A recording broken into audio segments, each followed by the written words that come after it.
Allez, on va commencer. Donc, bonjour à tous déjà. Merci d'avoir répondu favorablement à notre invitation. Donc, comme précisé à l'écran, votre micro et votre caméra seront inactifs pendant la présentation, mais on pourra échanger ensemble après, soit par l'onglet chat ou l'onglet questions-réponses. Donc, je me présente, je suis Émilie Thibault, déléguée à la relation employeur à la CPAM de Niort. Donc Anita Juigné, conseillère à la relation employeur également depuis 2008 à la CEPAM de Niort. Donc, on va couper notre caméra pendant le temps de cette présentation, de façon à être sûr que ça ne bug pas et pour fluidifier la bande passante. Et pendant donc les 30 minutes qu'on va passer ensemble, on va faire un point avec vous aujourd'hui sur le signalement en DSN d'un arrêt de travail. Donc on débutera par ce que c'est, pourquoi le faire et surtout comment. Ensuite, comme je vous le disais précédemment, on prendra le temps pour échanger avec vous. Pour votre information, le lien de la présentation vous sera envoyé dans la journée. Attention, donc il s'agit d'un lien et non d'un PowerPoint à télécharger. Donc tout d'abord, on va débuter par qu'est-ce qu'un signalement d'arrêt en DSN? Eh bien, celui-ci, comme c'est indiqué, désigne l'action de signaler électroniquement et de façon dématérialisée un avis d'arrêt de travail à la CPAM. Donc, l'ADSN, c'est un dispositif mis en place pour simplifier les formalités administratives liées à la gestion des déclarations sociales des entreprises. Le signalement d'arrêt en DSN, donc, il permet aux employeurs de transmettre aux organismes sociaux toutes les informations nécessaires concernant l'arrêt de travail de leurs salariés, notamment donc, les motifs de l'arrêt, maladie, accident de travail, maternité, etc., les dates de début et de fin de l'arrêt, la durée prévisionnelle de l'absence et plus encore, mais Anita reviendra dessus plus tard. On va lister ensemble pourquoi il est nécessaire de favoriser le signalement d'arrêt en DSN plutôt que la saisie manuelle sur Net Entreprise. Donc la DSN, comme je vous le disais, vise à simplifier et à automatiser les échanges d'informations entre les entreprises et les organismes sociaux. Donc, lorsque vous signalez électroniquement un arrêt de travail, voici tous les avantages que vous avez. Tout d'abord, la rapidité du traitement. En transmettant les informations sur les arrêts de travail via la DSN, les organismes sociaux peuvent traiter plus rapidement les dossiers et prendre en charge plus efficacement les indemnités dues à vos salariés en arrêt. Ça contribue à réduire les délais de paiement des indemnités journalières. Ensuite, ça vous offre la fiabilité des données. Donc la DSN, elle assure la transmission des informations de manière électronique et standardisée. Donc en évitant les erreurs de transcription manuelle, ça minimise ainsi les risques d'erreur et d'omission dans la déclaration des arrêts de travail. Vous avez également une facilité pour le suivi de vos dossiers. Les entreprises ont à leur disposition un tableau de bord afin de pouvoir suivre leurs arrêts de travail. Anita reviendra avec vous sur le tableau de bord dans la suite de ce webinaire. La confidentialité des données. La DSN donc, garantit la sécurisation des données personnelles des salariés, conformément aux normes de protection des données, et ça renforce la confidentialité des informations liées aux arrêts de travail et protège la vie privée de vos salariés. Vous rentrez également dans une conformité légale, parce que la DSN, facilitant la communication avec les organismes sociaux, elle garantit donc une gestion transparente des arrêts de travail.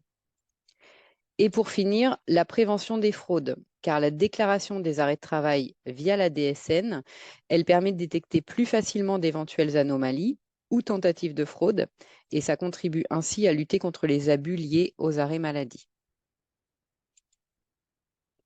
Donc ensuite, comment faire ces signalements?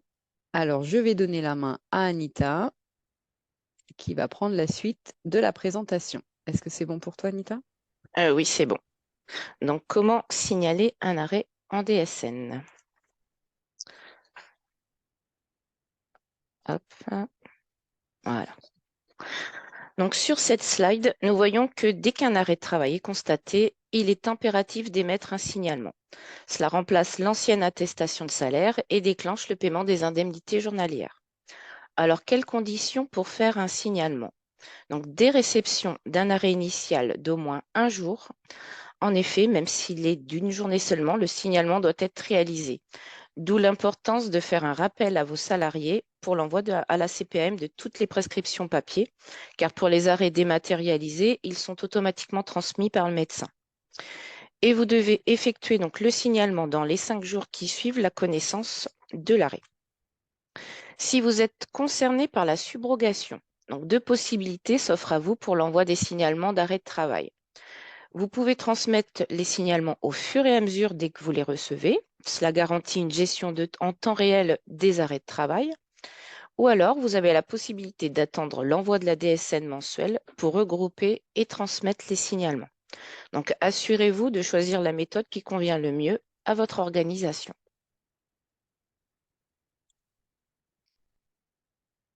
Donc, pour un bon signalement en DSN, 3 choses importantes. Donc, la première, donc bien vérifier le bloc IBAN, donc le S21G0060007, qui correspond au paramétrage du RIB. C'est celui-ci qui s'affichera sur l'attestation réceptionnée par la CEPAM. Ensuite, pour les grosses entreprises, bien paramétrer donc le SIRET centralisateur. Nous vous avons mis donc le lien de la page Net Entreprise qui vous explique comment bien renseigner un SIRET centralisateur pour le paiement des indemnités journalières. Et donc surtout, vérifiez que vous avez un historique suffisant, c'est-à-dire au moins 3 DSN mensuels pour un arrêt en maladie et au moins 12 DSN mensuels pour un arrêt en accident de travail, maladie professionnelle. Donc normalement, vous êtes tous en DSN depuis pas mal de temps maintenant. Concernant donc les étapes de saisie, donc vous en avez 5. Donc la première, le motif de l'absence. Donc il faut sélectionner maladie, accident de travail, maternité ou paternité. Maintenant, il y a deuil aussi pour l'enfant. On vous a mis donc un exemple de logiciel, comment ça se présente quand vous devez le sélectionner. Ensuite, la date du dernier jour de travail. Donc, toujours la veille de l'arrêt, sauf si le salarié a travaillé le premier jour de l'arrêt, bien sûr. La date de fin prévisionnelle de l'arrêt. Donc, s'il s'agit d'une prolongation, vous n'aurez à indiquer cette date que pour alimenter votre DSN mensuel, car on ne veut pas de nouvelles attestations quand c'est une prolongation. Donc, idem donc, pour la date de reprise de travail. Elle ne sert qu'à clôturer la période d'arrêt dans votre logiciel pour la DSN mensuelle. Si vous ne faites pas cette démarche, cela génère des attestations de droit de plus de 6 mois que l'on reçoit à tort. Et donc pour finir, les dates en cas de subrogation à remplir en fonction de votre convention collective.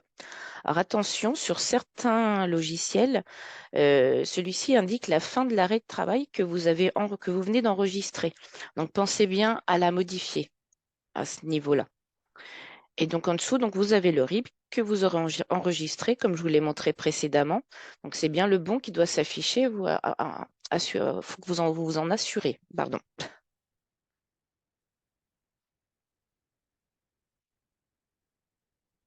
Donc une fois que le signalement est fait, il peut y avoir d'autres situations. Donc comme une reprise anticipée, par exemple. Il faut donc nous faire un signalement reprise anticipée pour stopper au plus vite les IJ et éviter une régularisation. Et donc concernant les prolongations, comme je vous l'ai dit aussi précédemment, il ne faut pas faire de nouveaux signalements, mais bien l'enregistrer dans votre logiciel pour la DSN mensuelle. Et au bout de 4 mois d'arrêt continu, le système nous générera automatiquement une attestation de droit de plus de 6 mois.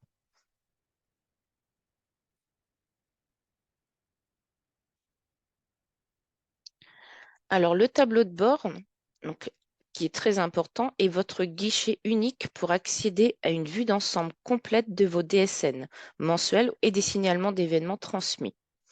Que vous soyez en procédure automatique d'échange ou non, cet outil est indispensable pour assurer la conformité et la précision de vos déclarations. Donc, vous pouvez consulter l'ensemble des retours d'information du système et des organismes concernés. Cela offre une visibilité totale sur la conformité de vos déclarations.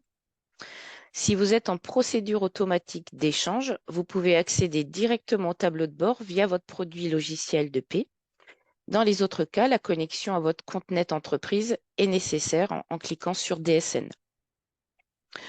Concernant les signalements d'événements, Il vous permet donc de faire le suivi, de consulter les bilans d'anomalies et de consulter les comptes rendus métiers également. Donc, on vous a mis l'onglet Plus d'infos en bas de la slide. Ça vous emmènera donc sur Net Entreprise où vous retrouverez un article sur les retours d'informations suite au dépôt de votre DSN et des signalements d'événements. Donc, on en a terminé pour la présentation. On va passer au temps d'échange. Mais avant, donc, pour vous rappeler donc, pour comment nous joindre, donc, il faut aller sur le site portail-employeur.cepam79. Donc, on vous a mis le lien si vous n'avez pas encore accédé à... Si vous ne l'avez pas encore mis dans vos favoris. Alors, il ne s'ouvre pas complètement. Je vais réessayer. Voilà.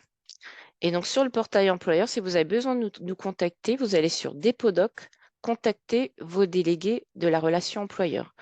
Donc, que ce soit pour des problèmes de téléservice ou là, si vous souhaitez débuter dans la DSN, on peut faire les essais ensemble. Comme vous n'aurez pas d'attestation, de copie d'attestation, on vous les adressera pour vous rassurer, vous montrer que les bonnes données arrivent bien à la caisse primaire.